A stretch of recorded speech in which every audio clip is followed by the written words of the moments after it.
चाहत दिखी तो उसने चाहत से पूछा, अनन्या कहाँ है?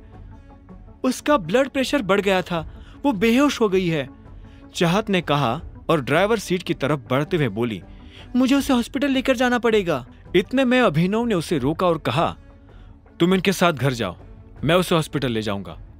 चाहत ने अभिनव की बात मानी और फिर पुलिस वालों की तरफ बढ़ने लगी।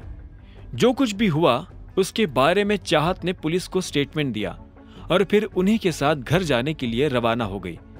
इधर अभिनव भी अनन्या को हॉस्पिटल ले जाने के लिए निकल पड़ा था। इस बीच अभिनव ने राजीव और शर्मिला को भी फोन कर वो सब बता दिया जो अभी हुआ था। कुछ देर के बाद अभिनव अनन्या को लेकर हॉस्पिटल पहुंच चुका था। उसने उसे भर्ती करवा दिया था। इस बीच पुलिस भी अनन्या से मिलने और उसका बयान लेने के लिए वहां पहुंच गई थी। अभिनव अनन्या के प्राइवेट रूम के बाहर बैठा दरवाजे की तरफ देख रहा था। उसकी आंखों में चिंता थी, लेकिन ये चिंता उसे अनन्या की नहीं बल्कि अपनी थी। उसने उन लोगों को जिस तरह से मारा था उससे अनन्या को अभिनव पर शक हो सकता था। ऐसे में वो भगवान से यही दुआ कर रहा था कि किसी तरह से अनन्या ने वो सब ना देखा हो जो अभिनव ने उन लड़कों के साथ किया था। जब अनन्या को होश आया तो डॉक्टर ने नर्स से कहा कि वो अभिनव को अंदर बुलवा ले, लेकिन अनन्या ने साफ मना कर दिया था। वो अभिनव से नहीं मिलना चाहती थी। इस बीच शर्मिला और राजीव भी हॉस्पिटल पहुंच चुके थे। जब वो दोनों अनन्या से मिलने के लिए उसके प्राइवेट रूम में दाखिल हो रहे थे तब अभिनव भी उनके पीछे अंदर चला आया था। जब वो तीनों अंदर पहुंचे तो उन्होंने देखा कि अनन्या रो रही थी। उसने रोते हुए कहा, मैं बहुत डर गई थी। मुझे लगा कि अब तो मैं गई। उन लोगों को देखकर ऐसा लग रहा था कि वो मुझे किडनैप करके ही रहेंगे, लेकिन वो तो अच्छा हुआ कि चाहत वहां थी। जैसे एक आदमी ने मुझे हाथ लगाने की कोशिश की तो इतने में चाहत ने उस आदमी के पेट में लात मार दी।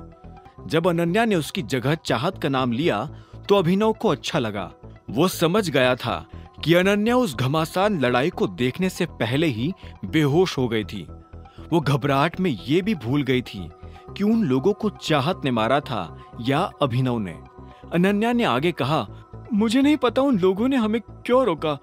वो कह रहे थे कि कोई प्रिंस नाम का आदमी मर गया है, लेकिन मैं सच में किसी प्रिंस को नहीं जानती हूँ। वो कह रहे थे कि वो प्रिंस की मौत का बदला पूरे गुड़गांव से लेंगे। अभिनव अब तक समझ चुका था कि प्रिंस कौन है। ये वही आदमी था जो उस दिन जॉनी को मार रहा था। एक सेकेंड, तुम कह रही हो कि जब ईशान ने तुम्हारे ऊपर हमला किया तब अभिनव तुम्हारे साथ था? वो क्या कर रहा था? यह सवाल सुन अनन्या ने धीरे से अपनी नजर ऊपर उठाई और अभिनव को देखने लगी।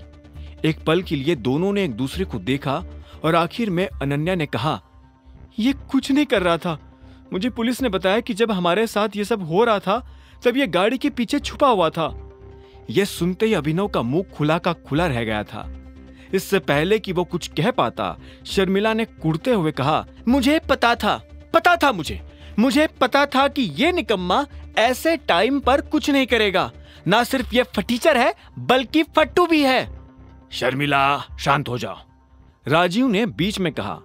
अभिनव उन दोनों की बहस को बस सुन रहा था। उसके पास कहने के लिए कुछ नहीं बचा था। अगर उसे मौका मिलता भी तो भी वो कुछ नहीं कहना चाहता था। वो अनन्या के प्राइवेट रूम से बाहर निकला और फिर से कॉरिडोर में आ गया। जैसे वो कॉरिडोर में आया तो उसने देखा कि सामने से चाहत भी चली आ रही थी। जैसे उसने अभिनव को देखा तो बोली, अनन्या को होश आ गया? अभिनव ने हाँ में सिर हिला दिया। अभिनव का बुझा हुआ चेहरा देख चाहत की इच्छा हुई कि वो पहले अभिनव का हाल पूछे, लेकिन उसने अपने ख्याल को जाने दिया और खुद अनन्या के प्राइवेट रूम में चली गई। वो कुछ देर तक अंदर रही और उसके बाद बाहर आ गई। इधर अभिनव भी डॉक्टर से बात कर रहा था। डॉक्टर ने अभिनव से कहा, चिंता करने जैसा कुछ नहीं है, इन्हें बस पैनिक अटैक आया था। आप चाहे तो शाम तक इन्हें घर ले जा सकते हैं। थैंक यू डॉक्टर, अभिनव ने कहा और फिर से कॉरिडोर में लगी बेंच पर आकर बैठ गया। चाहत उसके बगल में आकर बैठी और बोली, तुम ठीक हो? अभिनव ने बिना चाहत को देखे बस हाँ में सिर हिला दिया। और बोला, अनन्या कैसी है? डॉक्टर कह रहे थे कि हम उसे आज शाम को घर ले जा सकते हैं। मुझे नहीं लगता कि वो शाम तक रुकने वाली है। वो अभी के अभी घर जाना चाहती है। अभिनव ने फिर से हाँ में सिर हिला दिया। उसे इस चीज में भी कोई दिक्कत नहीं थी। दोनों कुछ पल के लिए चुप रहे। आखिर में चाहत ने गहरी सांस ली और बोली, तुमने अनन्या को इस बारे में कुछ बताया क्यों नहीं? यह सुनते ही अभिनव को झटका लगा। उसने चाहत को देखा और बोला, किस बारे में? आगे की कहानी जानने के लिए देखें अगला एपिसोड सिर्फ पॉकेट एफएम के यूट्यूब चैनल पर, और द रिटर्न ऑफ टाइगर के सारे एपिसोड्स को सुनने के लिए डिस्क्रिप्शन में दी लिंक से डाउनलोड करें पॉकेट एफएम ऐप।